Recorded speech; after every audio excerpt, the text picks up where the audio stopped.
Aspirants, this is Sarita and welcome to my YouTube channel. तो आज हम हमारे इलेक्ट्रोस्टैटिक्स चैप्टर की फॉर्मूला शीट देख लेते हैं।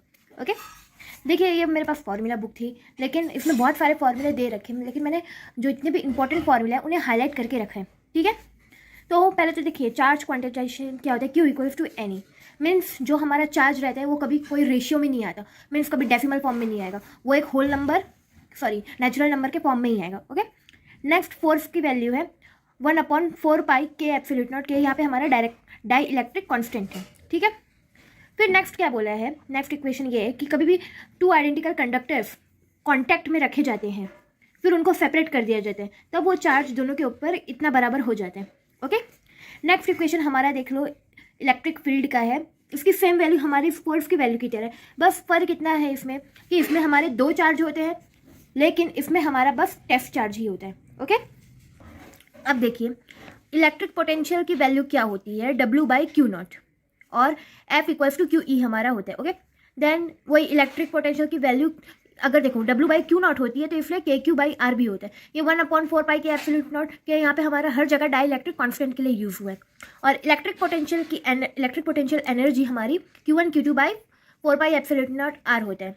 ठीक है, तो देखिए पोटेंशियल और पोटेंशियल एनर्जी में भी डिफरेंस बस चार्ज का ही है इसमें, और ये जो हमारे डिस्टेंस है यहाँ पे स्क्वायर के फॉर्म में नहीं रहता, यहाँ पे सिर्फ सिंगल आर ही सिंगल डिस्टेंस ही होता है हमारा।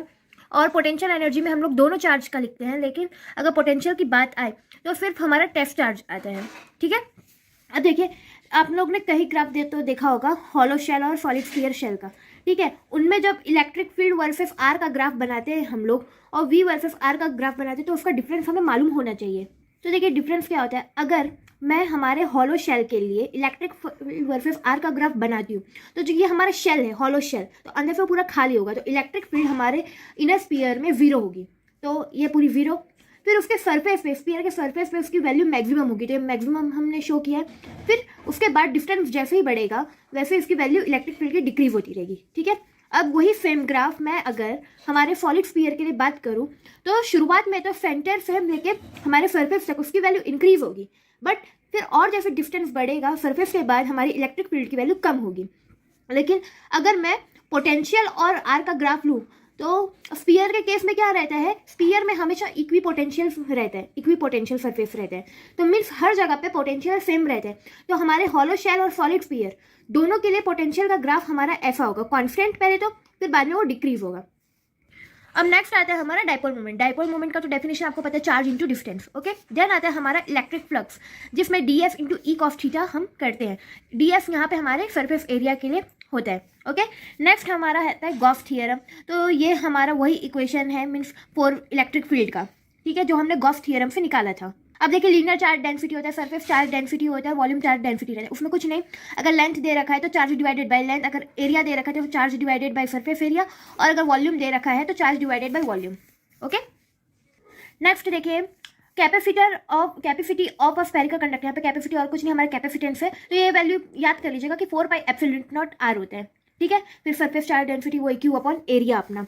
अब इलेक्ट्रिक फील्ड का मैं एक और फॉर्मूला बताऊँ तो सिग्मा/एप्सिलॉन नॉट होता है। सिग्मा की वैल्यू, सिग्मा और कुछ नहीं हमारा सरफेस चार्ज डेंसिटी है, तो उसकी वैल्यू Q/A एप्सिलॉन नॉट भी हो जाती है। ठीक है, फिर नेक्स्ट अपना फॉर्मूला क्या है, कैपेसिटी ऑफ द कैपेसिटर, तो चार्ज डिवाइडेड बाय वॉल्यूम, ये हमारा कैपेसिटेंस रहता है। ठीक है, उसको भी अगर ये वैल्यू हम इसमें और वैल्यूज पुट करेंगे तो हमारा फाइनल आंसर रहता है A epsilon not by D।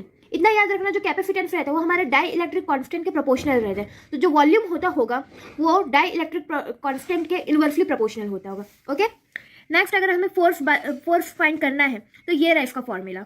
ये फॉर्मूला आपको इतना ही देखिए याद करने की ज़रूरत नहीं, आपको बस एक ही फॉर्मूला याद रखना है, फोर्स का यही फॉर्मूला, ये याद रखेंगे तो इसमें सबकी वैल्यू आप धीरे धीरे पुट कर देंगे तो आपका ये आंसर आ जाएगा। ओके, नेक्स्ट आता है अगर कभी भी एक डाई इलेक्ट्रिक स्लैब हम डालते हैं जिसका थिकनेस T है एक हमारे पैरेलल प्लेट कैपेसिटर में, तब हमें क्या उसका फॉर्मूला क्या बन जाता है कि C equals to A epsilon not divided by D, जो हमारा डिस्टेंस था, minus T thickness plus T/K, के हमारा डाई इलेक्ट्रिक कॉन्स्टेंट है। ओके, अब देखिए मेटल के लिए दे रखा है, तो बस मेटल के लिए आपको पता रहना चाहिए जो K की वैल्यू रहती है इनफाइनाइट रहती है। फिर ये अलग अलग वैसे ही फॉर्मूला निकाल के दिया, तो इतना आपको याद करने की ज़रूरत नहीं है। हाँ, एक फॉर्मूला था कॉमन पोटेंशियल का, कि मीन्स अगर कभी कॉमन पोटेंशियल फाइंड करना आ जाता है तो वही C1 V1 plus C2 V2 divided by C1 plus C2 कर देंगे तो हमारा आंसर आ जाएगा। अब देखिए ये जो डायग्राम दिया है, अलग अलग डाई इलेक्ट्रिक मीडियम दिया, अलग अलग फिगर दिया है, कोई सीरीज में कनेक्ट है कोई पैरेलल में, तो सबका पूछा कि कैपेसिटेंस क्या होगा। तो ये आपको याद रखने की ज़रूरत नहीं है, बस आपको सीरीज और पैरेलल कनेक्शन याद रखना है और उसका फॉर्मूला, फिर आपका ये आंसर ऑटोमेटिकली आ जाएगा। ठीक है, अगर सीरीज कॉम्बिनेशन ऑफ कैपेसिटर की बात करें तो इसका जो फॉर्मूला होता है वो हमारे रेजिस्टेंस के उल्टा होता है। ठीक है, तो इसका फॉर्मूला ये बन जाता है। और अगर n number of capacitor connected है सीरीज में, तब जो हमारा कैपेसिटेंस है उसको डिवाइडेड बाई हम n करते हैं, और पैरेलल कॉम्बिनेशन ऑफ कैपेसिटर में हम सबकी वैल्यू डायरेक्टली ऐड कर देते हैं, मीन्स ये रेजिस्टेंस का उल्टा फॉर्मूला एकदम बन जाता है। और अगर यहाँ पे n नंबर ऑफ कैपेसिटर है जो पैरेलल में कनेक्टेड है, तो उसकी वैल्यू हम ऐसे फाइंड करते हैं, n मल्टीप्लाई बाई c। फिर एनर्जी ऑफ चार्ज कैपेसिटर, आपको बस एक ही वैल्यू याद रहनी चाहिए कि हाफ QV हो गया या फिर हाफ CV स्क्वायर हो गया, मतलब एक वैल्यू आप याद रखेंगे तो आप ये बाकी की 2 वैल्यू भी डिराइव कर सकते हैं। नेक्स्ट क्या रहता है कि कभी कभी बोल दिया जाता है कि n आइडेंटिकल ड्रॉप्स दिए रहते हैं, और फिर मतलब चार्ज बताना रहता है बड़े ड्रॉप का, मीन्स वो छोटे छोटे ड्रॉप्स मिलकर एक बड़ा सा ड्रॉप बनाते हैं, उसका चार्ज या फिर पोटेंशियल या फिर कैपेसिटेंस फाइंड करना रहता है। तो देखिए चार्ज कभी भी रेशियो या फिर डेसिमल फॉर्म में नहीं होगा, तो इसलिए चार्ज की वैल्यू के आगे हमेशा n लगेगा, मीन्स नेचुरल नंबर। और अगर कैपेसिटी फाइंड करनी है तो C dash equals to C n की पावर, मतलब उसका क्यूब निकालना है, 1 क्यूब। ओके, और वही अगर पोटेंशियल फाइंड करने के लिए बोल दिया जाए बड़े ड्रॉप का, तो V मल्टीप्लाई बाई n का 2/3 निकालना है। ओके, फिर ये 2 फॉर्मूला मतलब याद करने की तो ज़रूरत नहीं है, आप क्वेश्चन रीड करेंगे तो आपको पता चल जाएगा। ओके, अब नेक्स्ट आते हैं हम हमारे करंट इलेक्ट्रिसिटी पे। ड्रिफ्ट वेलोसिटी का फॉर्मूला तो आपको पता ही होगा कि क्या होता है, तो I डिवाइडेड बाई NA। इस केस में कभी क्वेश्चन ऐसे प्रोपोर्शनलिटी के उसमें पूछ लेते थे कि I से डायरेक्टली प्रोपोर्शनल है और A से मतलब एरिया से इन्वर्सली प्रोपोर्शनल है, फिर नंबर से भी इन्वर्सली प्रोपोर्शनल है। ठीक है, फिर आता है हमारा current density, I equals to जा, वैसे आप याद कर सकते हैं। EMF अगर पूछ लिया जाता है तो work done divided by charge, ये हमारा पोटेंशियल की वैल्यू हो गई। ठीक है, अगर देखिए अब ये सब लॉजिकल बात है कि अगर सर्किट ओपन होगा मतलब सेल ओपन होगा तो जो EMF की वैल्यू होगी वो हमारे पोटेंशियल के बराबर होगी। ठीक है, फिर ये दोनों आपको याद रखने की तो ज़रूरत नहीं है, क्योंकि आपको तो पता चल जाएगा कि चार्जिंग और डिस्चार्जिंग में किसकी वैल्यू ज़्यादा होगी। फिर अगर मान लो ऐसा बोल दिया जाता है कि एक हम लोग ने एक्सटर्नल रेजिस्टेंस R लगाया, तब फॉर्मूला क्या हो जाता है V फाइंड करने का, तब I का फॉर्मूला हो जाता है E divided by R plus R। Okay, तो अब यहाँ पे I की वैल्यू ऐसे यहाँ पे सब्सटीट्यूट कर दी गई। फिर ओम्स लॉ तो आपको पता ही होगा।